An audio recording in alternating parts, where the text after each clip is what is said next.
Vamos a iniciar, saludamos a todos los que nos ven por internet y pues vamos a recordar este canto: los que esperan en Jehová, nuevas fuerzas tendrán, volarán con poder como el águila, correrán sin desmayarse, andarán sin fatigarse. Oh Señor, enséñame en ti a esperar.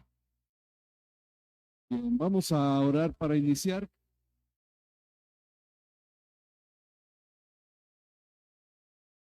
¿A quién le gustaría guiarnos en oración para iniciar?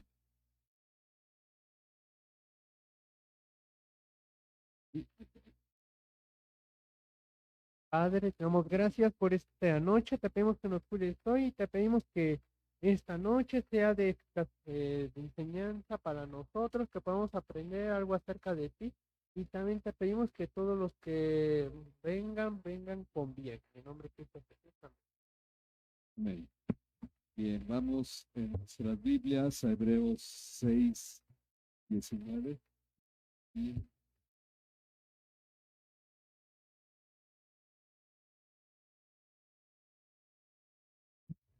vamos a ver del 6:19 al 7:3. No son muchos versículos. El tema es muy interesante, como dice aquí en el estudio. Dice: en las últimas palabras del capítulo 6, la carta nos vuelve a llevar al tema que ha calificado como difícil de explicar. ¿Por qué decimos esto? Porque en el capítulo 5 dijo: sobre este tema hay mucho que explicar y difícil de entender, puesto que se han hecho tardos para oír. Bueno, es el tema con el que va a continuar hoy la carta. Dice que nos vuelve a llevar al tema que ha calificado como difícil de explicar, a los que son tardos para oír, pero que debemos entender para ser llevados a la madurez. Por lo tanto, en el capítulo 7 volvemos de lleno al tema del sacerdocio de Jesucristo según Melquisedec, y debemos entender sobre quién es Melquisedec. Es lo que hoy vamos a empezar a ver. Este es el tema central de la carta. Estamos de hecho a la mitad de ella, a la mitad de la carta, y somos llamados a entender esto con claridad. Entonces vamos a leer desde el 6:19 hasta el 7:3. Okay, entonces empezamos donde empezamos, aquí, y nos vamos así. Ok.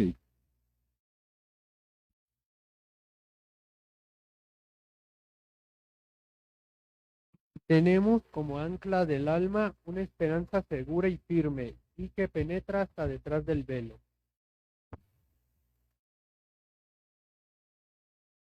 Porque este Melquisedec, rey de El Salem, 20:20, sería el 6:20. a donde Jesús entró por nosotros como precursor, hecho según el orden de Melquisedec, sumo sacerdote para siempre. Ok, el 7:1. Porque este Melquisedec, rey de Salem, sacerdote del Dios Altísimo, que se encontró con Abraham cuando éste regresaba de la matanza de los reyes y lo bendijo. Abraham le entregó el diezmo de todos los despojos. El nombre Melquisedec significa primeramente rey de justicia y luego también rey de Salem, esto es, rey de paz. Sin padre, sin madre, sin genealogía, que ni tiene principio de días, ni fin de vida, sino hecho semejante al Hijo de Dios, permanece sacerdote para siempre. Ok. Entonces, vamos a ver hoy sobre quién es Melquisedec, como está diciendo estos pasajes. Dice: a fin de tener claro este tema, volvamos brevemente al punto donde inició esta pausa. Recuerden que estuvimos en una pausa que fue desde el capítulo 5. Vamos a ver dónde inició esta pausa para relacionarla con los pasajes siguientes. Entonces, para eso vamos a leer también del 5:5 al 10. 5:5 al 10.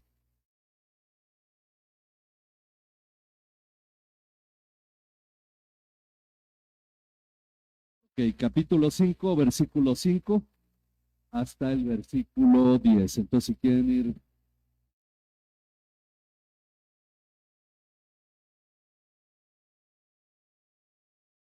De la misma manera, Cristo no se glorificó a sí mismo para hacerse sumo sacerdote, sino que lo glorificó el que le dijo: Hijo mío eres tú, yo te he engendrado hoy.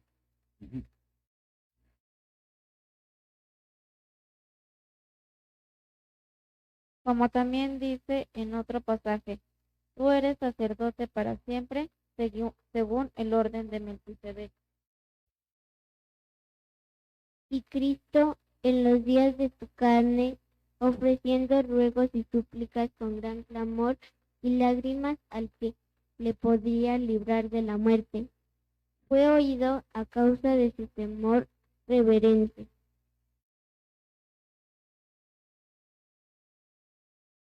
Aunque era hijo, aprendió obediencia por lo que padeció.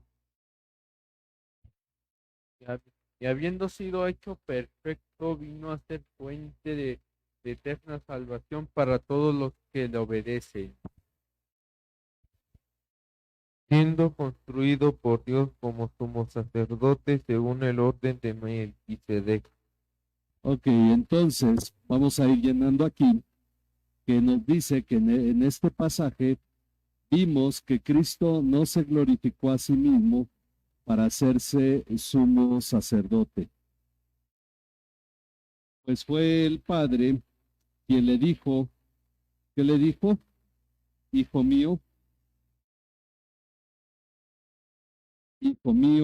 eres tú. Yo te he engendrado hoy. Tú eres sacerdote, ¿ok? Tú eres sacerdote para siempre según el orden, ¿ok? El orden de Melquisedec. Ok, esto está basado en el Antiguo Testamento, en Salmos, Salmo 110, y dice, y habiendo sido hecho perfecto, ok, dice Cristo que fue entregando lágrimas, clamó, y una vez que fue hecho perfecto, vino a ser fuente de eterna salvación. Ok, de eterna salvación para todos los que le obedecen, siendo constituido por Dios como sumo sacerdote y nuevamente según el orden de Melquisedec. Ok, entonces tenemos que Jesús fue hecho sumo sacerdote según el orden de Melquisedec. Eso lo vimos cuando leímos estos pasajes ya hace varias lecciones. Pero precisamente ese sentido de sumo sacerdote según el orden de Melquisedec es lo que queremos ver hoy. Ahora, yendo a lo que leímos ya hoy, en Hebreos 6, 19 al 20, nos señala que tenemos como ancla en el 6, 19, como ancla del alma. Esta expresión es interesante porque realmente habla que es una seguridad para nuestro corazón, nuestra mente, nuestras emociones, nuestros pensamientos, por tanto, y sentimientos por el corazón, la mente. Tenemos como ancla del alma, por eso nos había hablado del reposo de Dios. Ok, tenemos como ancla del alma una esperanza. Ok, dice el 6:19, tenemos como ancla del alma una esperanza segura y firme. Estas palabras vienen como recalcando ancla, esperanza, segura, firme. Entonces nos está dando toda la certeza de que Dios cumplirá sobre nosotros su obra o dará sentido o hará válida la obra de Jesucristo. Por eso dice, esta esperanza segura y firme que penetra hasta detrás del velo. Y eso es parte de lo que tenemos que ver a qué velo se refiere. a donde Jesús entró por nosotros como precursor. O sea, Él entró primero y después vamos nosotros. Entró como precursor. Hecho según el orden de Melquisedec, sumo sacerdote para siempre. Ok. Para dar una clara certeza del juramento de Dios, la carta da dos figuras. La primera es, no, aquí en la parte que acabamos de leer nos da dos figuras para darnos certeza. La primera es el ancla. El ancla. Pone ahí que tenemos un ancla del alma. Ok, desde la antigüedad, finalmente, aunque hoy en día incluso ancla puede significar más cosas, todas se enfocan en lo mismo. Esta ancla nos da una esperanza y la califica con dos palabras: segura y firme. Ok, una esperanza segura y firme.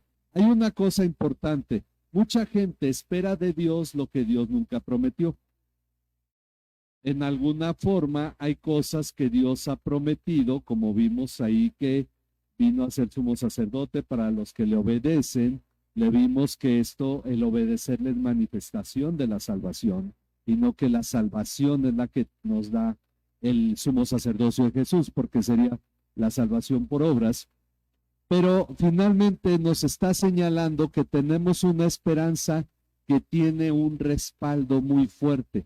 Cuando pensamos en la vida eterna, eso está garantizado por Dios, y por eso vimos en la lección pasada, Él estableció un juramento para garantizarnos que con esa promesa que Él ha hecho, va a cumplir. Él estableció el juramento de que cumplirá su promesa, y entonces tenemos esto como una esperanza segura y firme.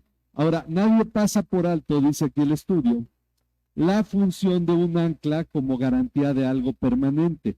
Un ancla del alma nos habla de una seguridad completa para nosotros de que nuestra esperanza no será frustrada por las circunstancias ni por ninguna otra causa. Un ancla hacía mantener al barco en el punto donde había echado el ancla. De ahí no se movía, aunque el agua bajara, subiera, empujara la corriente para un lado o para el otro, el ancla mantenía al barco en la misma posición. Bueno, ese es el sentido que debemos entender como el ancla. Por eso dice que esta esperanza no será frustrada por las circunstancias ni por ninguna otra causa. Nuestra esperanza es real. Dios garantiza el cumplimiento de su promesa. Ok, esa es la primera figura. La segunda figura habla del tabernáculo. Dice que nuestra esperanza penetra ¿a dónde? Detrás del velo. Ok, penetra detrás del velo. Y tenemos que entender esta figura. Ahí detrás del velo, ahí detrás del velo es a donde Jesús entró por nosotros como precursor. Nadie había entrado detrás del velo en el sentido que Jesús lo hizo. Nosotros debemos entender esta imagen. Jesús entra detrás del velo en un sentido diferente al que vamos a ver ahorita, pero como precursor. Ok, a lo largo de los siguientes capítulos estaremos estudiando el tabernáculo. El tabernáculo es el que tenía el velo, también el templo. Bueno, estaremos estudiando el tabernáculo que Dios mandó a Moisés construir, y así quedará más clara la figura de nuestra esperanza que traspasa el velo. Por ahora, el tema es el papel de Jesús como sumo sacerdote. Sin embargo, es necesario recordar que Aarón y sus descendientes, como sumo sacerdote, entraba al lugar santísimo una vez al año para ofrecer en el propiciatorio, que era la tapa del arca del pacto, ahí ofrecía la sangre del sacrificio para el perdón de pecados. Él lo hacía una vez al año. El lugar santísimo estaba separado del lugar santo por una cortina o velo. Ese es el velo al que se está refiriendo. Y es así como esta imagen habla del sacrificio de Jesucristo como sumo sacerdote para el perdón de nuestros pecados.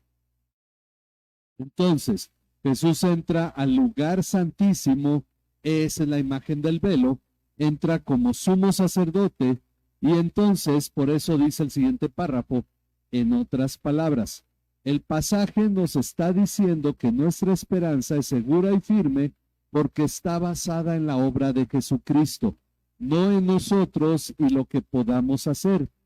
Y esto es lo que nos garantiza el cumplimiento de la promesa de Dios, de las cosas mejores que pertenecen a la salvación, como lo dice el versículo 6:9. Miren, alguien que lea, al que le toca leer es Hebreos 6, versículo 9.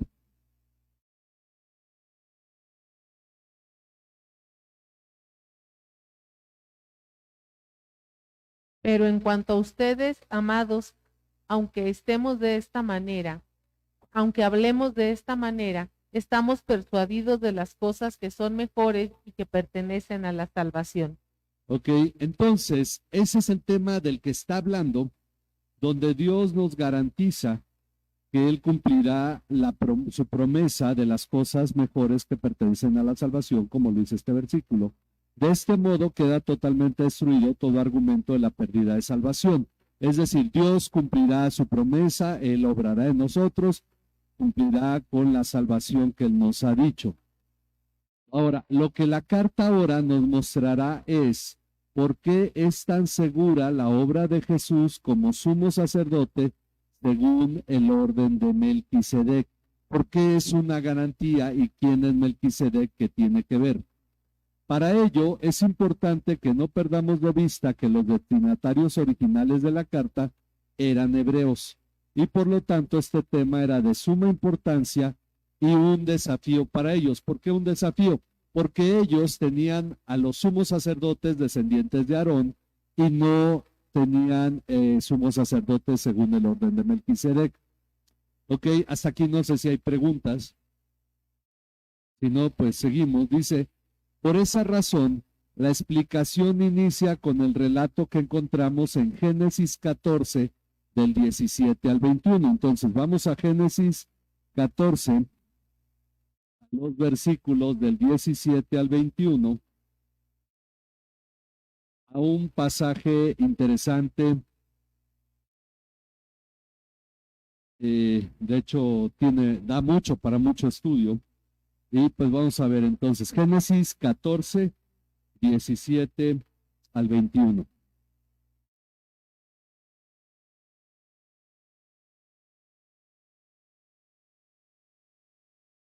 Cuando volvía de la derrota de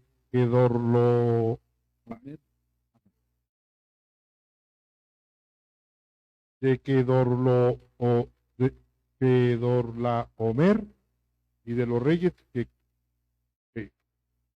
con él estaban, salió el rey de Sodoma a recibirlo al valle de Sabe, que es el valle del rey.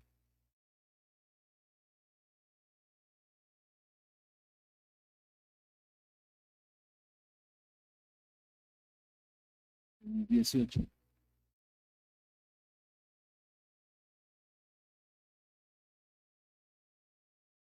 Entonces Faraón llamó a Abraham y le dijo, ¿qué es esto que me has hecho?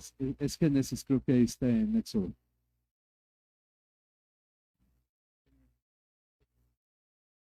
Génesis 14. 14.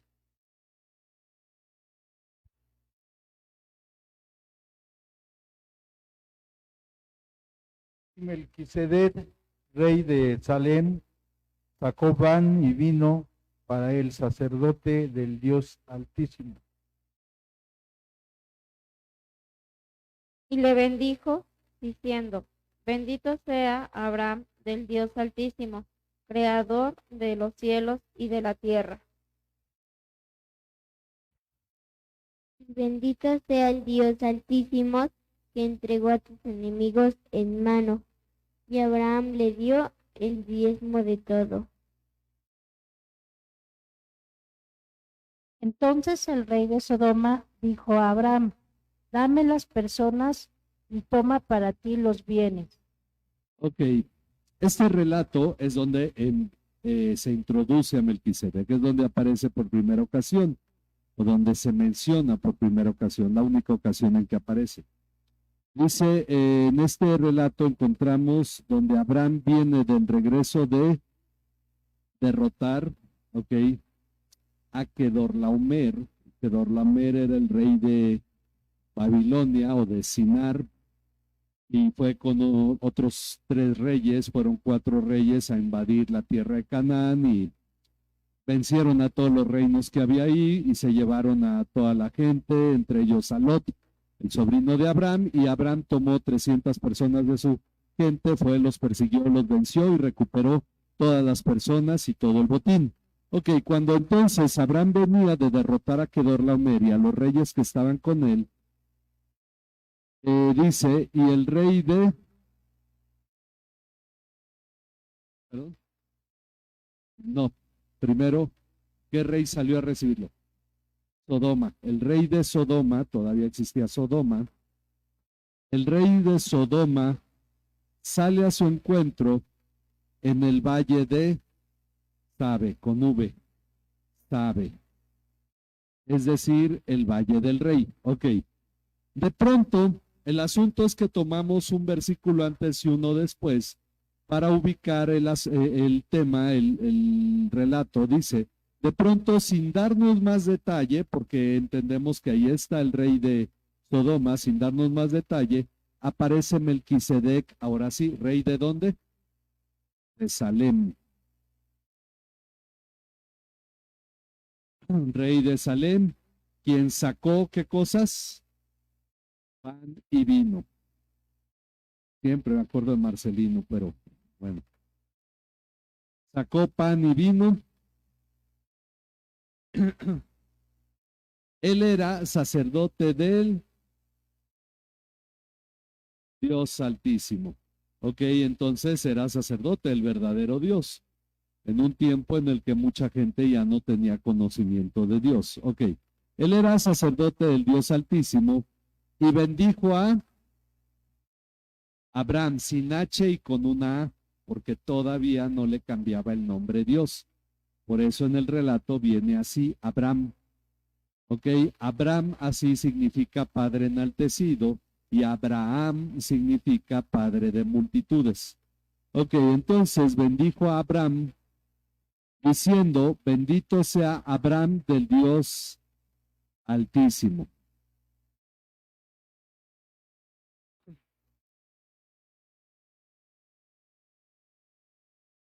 Bendito sea Abraham del Dios Altísimo, creador del cielo y de la tierra. Y bendito sea el Dios Altísimo que, ¿qué hizo Dios por Abraham? Entregó, ok, entregó a tus enemigos en tu mano. Le dice Melquisedec a Abraham, Dios que entregó a tus enemigos en tu mano. Y Abraham le dio el diezmo de todo. Abraham le dio el diezmo de todo. Ok. De hecho, aquí aparece Melquisedec, la primera vez que se menciona el diezmo, aparece el pan y el vino. Hay varias cosas, por eso decimos que este pasaje tiene para mucho que entendamos. Después de esto, sin mayor detalle, se cierra esa parte y se vuelve al relato inicial donde el rey de Sodoma dijo a Abraham, dame las personas.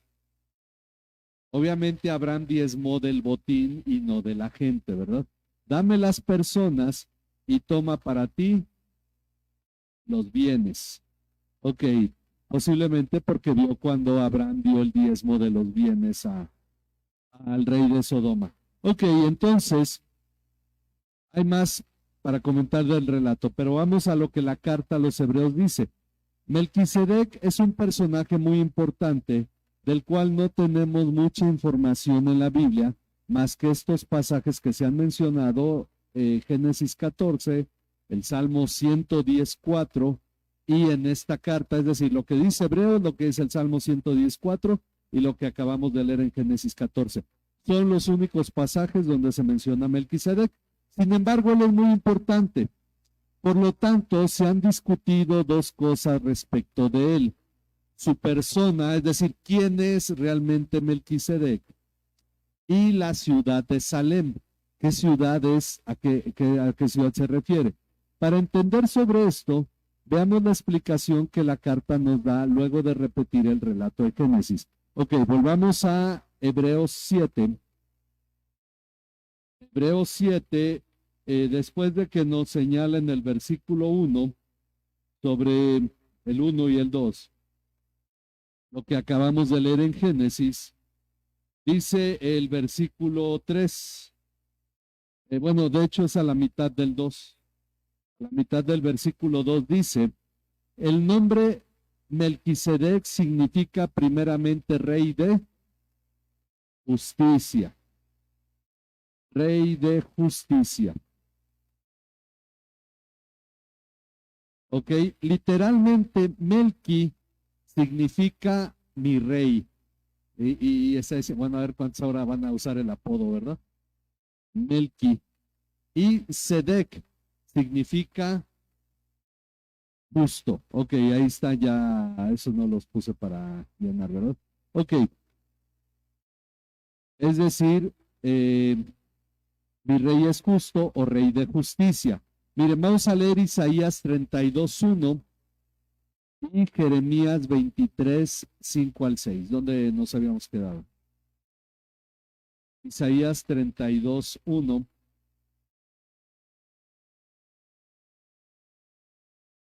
y Jeremías 23:5 al 6.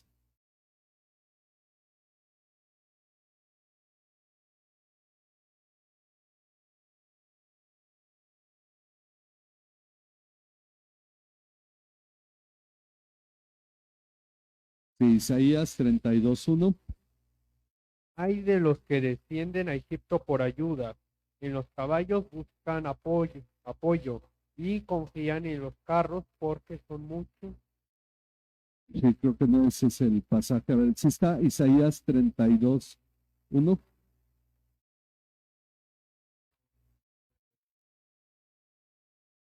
Ciertamente un rey reinará con justicia y príncipes gobernarán con rectitud. Ok, entonces una profecía finalmente de un reinado justo que proviene de una profecía de Isaías. Ok, un rey reinará con justicia. Y vamos a ver Jeremías 23:5 al 6. Vienen días declara el Señor, en que levantaré a David un nuevo justo, y él reinará como rey, actuará sabiamente y practicará el derecho y la justicia en la tierra.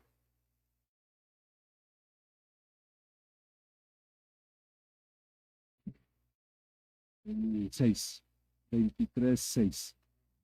En sus días Judá será salvada e Israel morará seguro. Y este es su nombre por el cual será llamado el Señor justicia nuestra. Ok, entonces, Melquisedec, rey de justicia, y de hecho esto se atribuye a Jesucristo. Estos dos pasajes que leímos se atribuyen a Jesucristo. Mi rey es justo o rey de justicia. Luego también es señalado como rey de Salem. Esto es rey de paz. ¿Ok? Shalom sería la palabra en hebreo. Rey de paz. Ahora, respecto del lugar de su reino, de Salem, la mayoría está de acuerdo en que se refiere a la ciudad jebusea de Jerusalén. Otros la relacionan con Salim, cerca de donde Juan bautizaba. En Juan 3:23 dice que Juan, bueno, si quieren lo leemos, Juan 3:23. Juan también bautizaba en Enón, cerca de Salim, porque allí había mucha agua y muchos venían y eran bautizados. Ok, entonces nos coloca en el punto, es que puede ser una ciudad, puede ser otra. ¿Quién nos diría cuál exactamente es? Sin embargo, ambas posturas generan preguntas que al final de cuentas nos llevan a todo y a la vez a nada. ¿Por qué este rey jebuseo, cananeo, también sacerdote, del Dios Altísimo, entonces su pueblo, ¿por qué no era un pueblo de Dios? Y etcétera. Hay preguntas que se hacen, no podemos decir que estamos seguros que haya sido Jerusalén, porque no era una ciudad hebrea, hasta los tiempos de David que fue conquistada. Bueno, era una ciudad jebusea. Respecto de Salim, pues solo es una mención y se relacionan los nombres. Pero dice entonces que como nos lleva todo, a la vez nos lleva nada. Pues tanto puede ser una como otra, o una ciudad de la que no haya registro histórico fuera de este pasaje, como incluye con el rey mismo. No hay registro histórico de un rey llamado Melquisedec en la historia, más que lo que se señala aquí en este pasaje. No hay registro de una ciudad llamada Paz, como ocurre en este pasaje. Por esa razón, consideramos que la identidad de la ciudad no es importante. ¿Cuál era? No importa. Pues incluso rey de paz no necesariamente lo identifica como rey de una ciudad, tal como rey de justicia no le atribuye tampoco una ciudad llamada Justicia. Si él era rey de justicia, no es que fuera rey de una ciudad llamada Justicia. Si era rey de paz, no le atribuye que haya sido rey de una ciudad llamada Paz. El asunto es que no está traducido completamente. Rey de Shalom no debería ser traducido rey de paz y su nombre rey de justicia. Ok, entonces lo importante es lo que Melquisedec representa en relación a Jesucristo, es decir, tratar de adivinar de dónde era su ciudad y que era rey puede llevarnos a muchas equivocaciones y perdemos de vista lo que es esencial. Ok, lo importante es lo que Melquisedec representa en relación a Jesucristo. Ok, ambos pasajes nos dicen que Melquisedec es rey de Salem. Ok, tanto lo dice Génesis como lo dice Hebreos 7. Melquisedec es rey de Salem y es sacerdote del Dios Altísimo. Génesis 14, Hebreos 7 están de acuerdo que Melquisedec era rey y era sacerdote. Ok. Ambas cosas, rey y sacerdote, se juntan en Jesucristo, tal como lo profetizó Zacarías 6, del 12 al 13. Entonces vamos a Zacarías 6. Es el penúltimo libro del Antiguo Testamento. Zacarías 6, 12.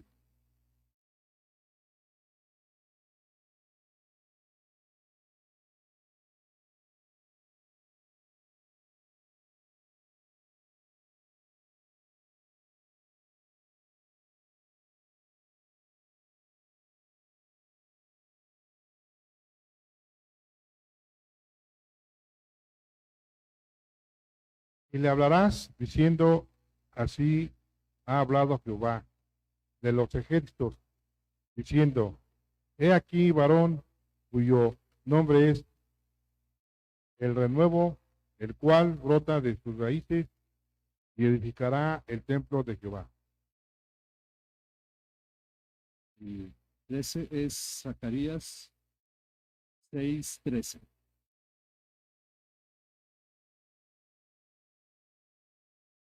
Y él reedificara el templo del Señor, y él levantará gloria y se sentará y gobernará en su trono, será sacerdote sobre su trono y habrá consejo de paz entre los dos oficios.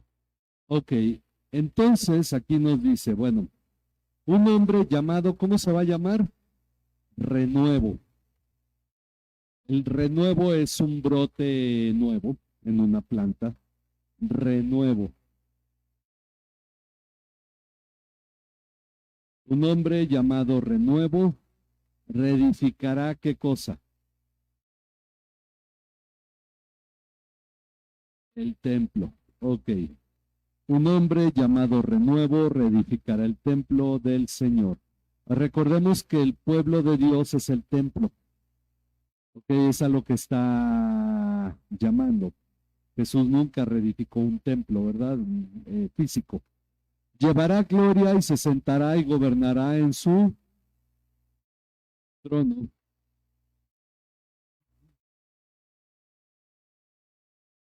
gobernará en su trono como sacerdote. Y habrá consejo de paz entre los dos oficios. Ok, ¿cuáles son los dos oficios? Rey y sacerdote. Él será rey y será sacerdote. ¿Está hablando de quién? No es difícil de discernir cuando una profecía nos habla sobre Jesucristo, ¿verdad?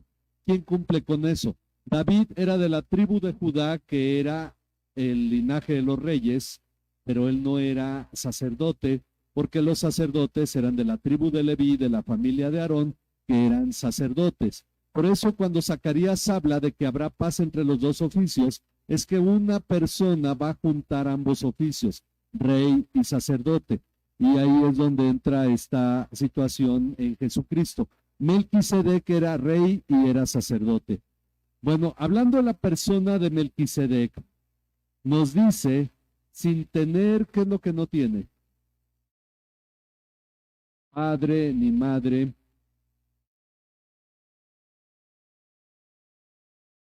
Padre ni madre.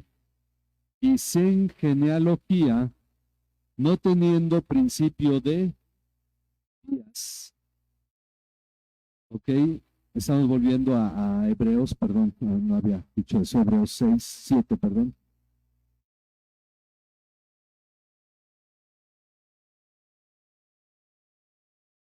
Entonces, Melquisedec dice, sin tener padre ni madre y sin genealogía, esto es el versículo 3, no teniendo principio de días ni fin de vida.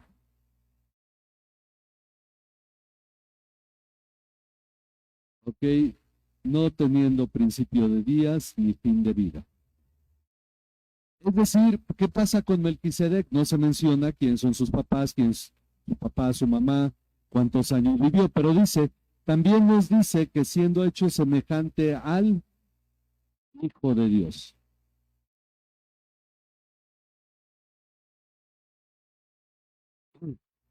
Semejante al Hijo de Dios, permanece sacerdote a perpetuidad.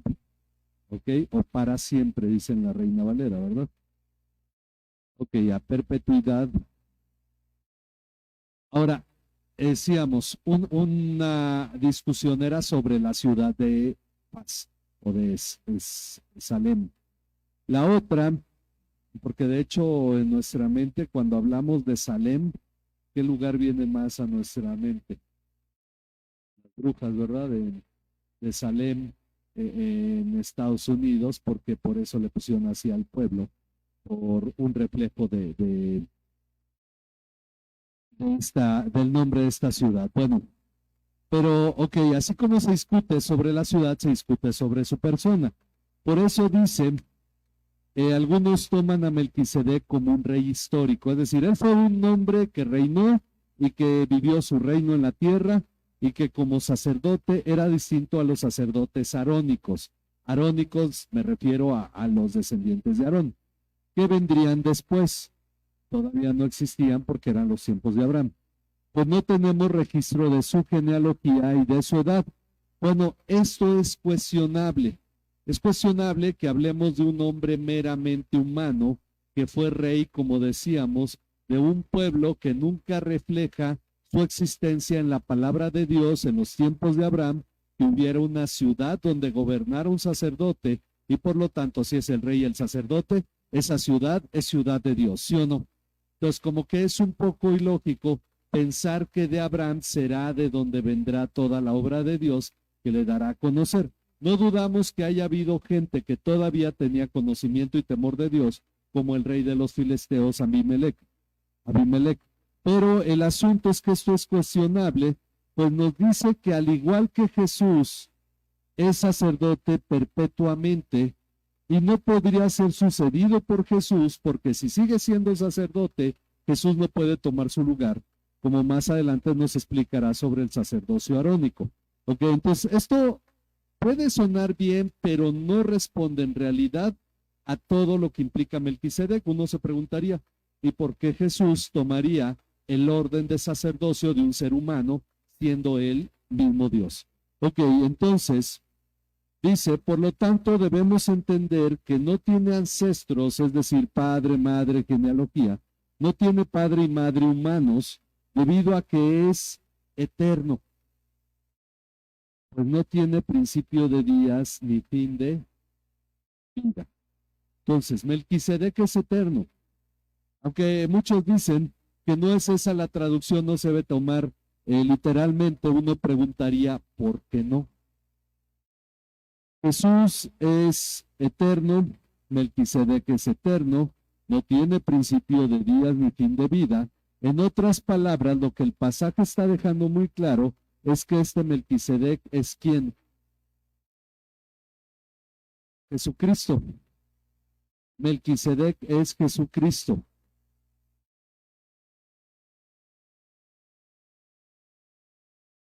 ¿Ok? Este Melquisedec es Jesucristo, por lo que señala que igual que Jesús o semejante al Hijo de Dios, permanece sacerdote a perpetuidad. Alguno diría, entonces Jesús ya era sacerdote de Dios desde aquel tiempo. Si Él es eterno, no podría haber un cambio en lo que Él es.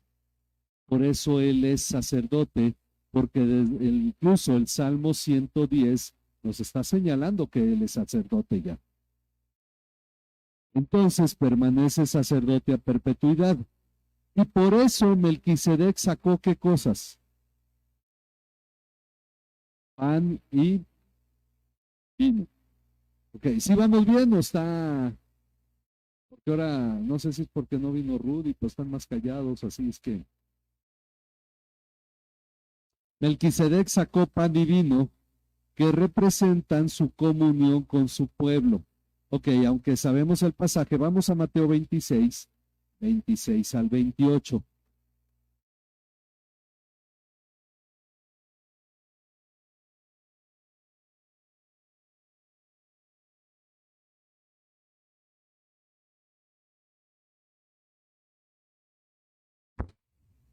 Y mientras comían, Jesús tomó el pan y bendijo y lo partió y dio a sus discípulos y dijo, tomad, comed, esto es mi cuerpo.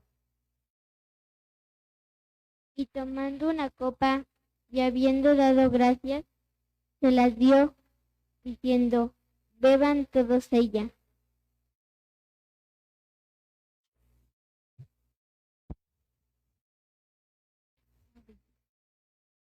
Porque esto es mi sangre esto es mi sangre del nuevo pacto, que por muchos es derramada para remisión de los pecados.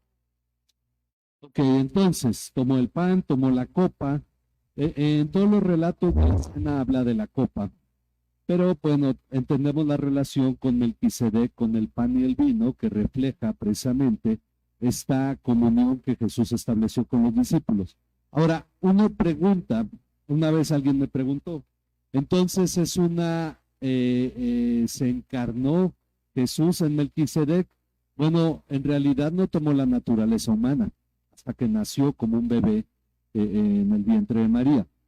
En este caso, lo que vemos es una prefiguración de Jesús, como dice aquí al final. En el Antiguo Testamento, Jesucristo apareció en algunas ocasiones entre los hombres, como en Génesis 18. Ok, es todo el capítulo, no lo vamos a leer, pero Génesis 18 nos habla de que Abraham vio 3 varones que venían.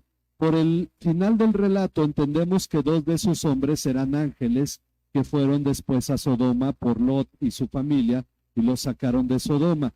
Pero el otro era Dios, porque Abraham se quedó hablando con él cuando intercedió por Sodoma. Ahora, los 3 hombres, tanto Dios como los 2 ángeles, dice que Abraham les trajo alimento y comieron ahí. Abraham estuvo con ellos y Dios le dijo, y claramente nos dice que Dios le dijo que en 1 año nacería Isaac. Entonces, lo vemos apareciendo ahí. El otro pasaje, vamos a leerlo, es Josué 5, 13 al 15. Josué 5, 13 al 15.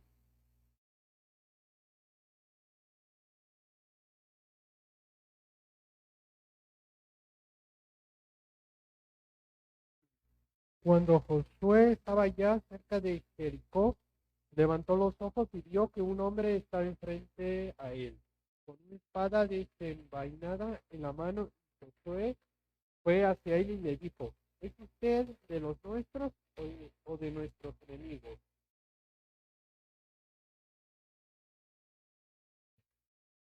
No, respondió, más bien yo vengo ahora como capitán del ejército del Señor. Y Josué se postró en tierra, le hizo reverencia y dijo: ¿Qué tiene que decirle mi señor a su siervo? Entonces el capitán del ejército del Señor dijo a Josué: Quítate las sandalias de tus pies, porque el lugar donde estás es santo. Y así lo hizo Josué.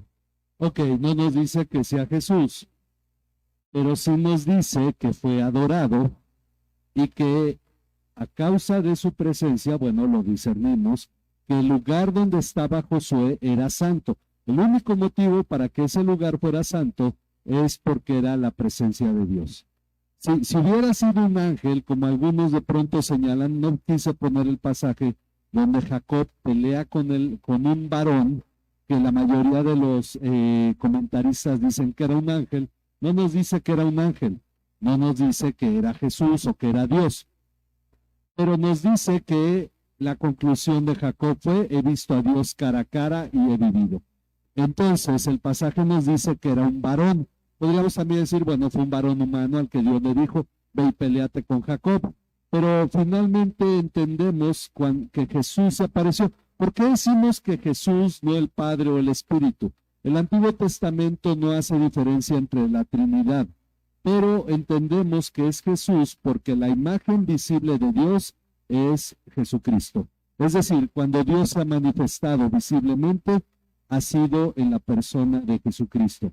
Ok, entonces no dudamos que Melquisedec sea Jesucristo caminando entre los hombres como lo hizo en diferentes ocasiones. Y todavía podríamos hablar más del ángel de Jehová, que es adorado cuando los papás de Sansón le ofrecen sacrificio y él lo recibe finalmente, aunque no toma el alimento. Aparece en varias ocasiones el ángel de Jehová. Entonces,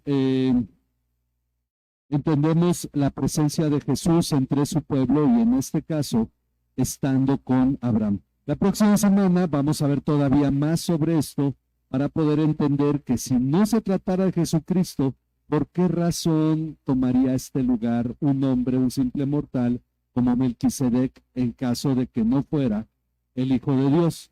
Ok, así es que no sé si hay preguntas.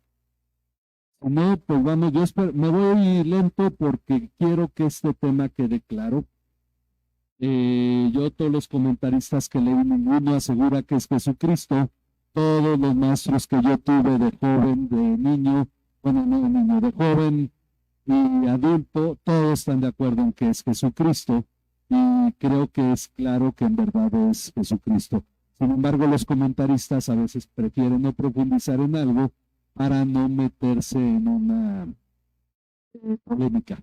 La verdad es que a veces son más diplomáticos en sus comentarios. Ok, entonces, pues vamos a orar para terminar. Tengo nada más un aviso para todos los que nos ven por internet.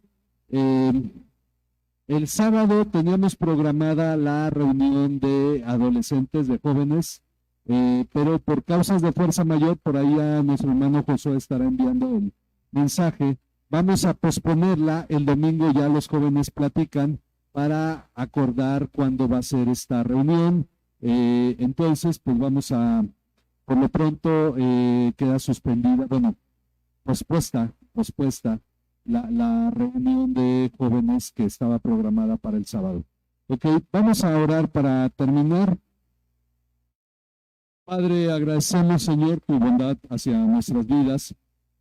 Gracias por tu presencia en medio de nosotros, por todo lo que tú nos concedes, Padre, y lo que nos has permitido llevar a cabo, Señor, como iglesia tuya, y sobre todo el conocimiento que a través de tu palabra nos es impartido, Señor.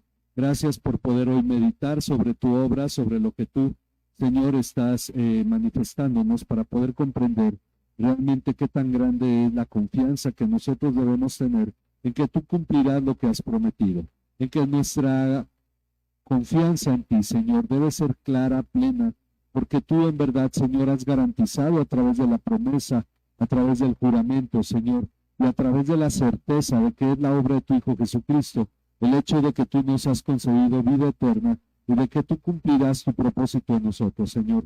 Debemos de vivir con esta confianza para poder reposar en ti, como hemos estado estudiando a lo largo de esta carta, Señor, de esta carta donde en verdad tú has manifestado con mucha claridad cuál es tu verdadero anhelo para nosotros, que nosotros tengamos esta confianza, esta dependencia en ti y podamos reposar en ti. Por eso dejamos en tus manos toda carga en esta hora que esté en los corazones de cada uno. Dejamos en tus manos, Señor, toda petición de oración, toda situación de salud, Señor, de cada uno de los que estén delicados de salud, Padre. Te pedimos porque tu misericordia, Señor, sea manifiesta cada día más. Y te damos muchas gracias por habernos permitido participar de este estudio en esta noche. Tuya es la gloria y la honra, te alabamos y bendecimos, Señor, y en el nombre de tu Hijo Jesucristo ponemos nuestras peticiones delante de ti. En Cristo Jesús, Señor nuestro. Amén. Amén. Que el Señor les bendiga. Nos despedimos de todos los que nos ven por internet. Dios bendiga a cada uno.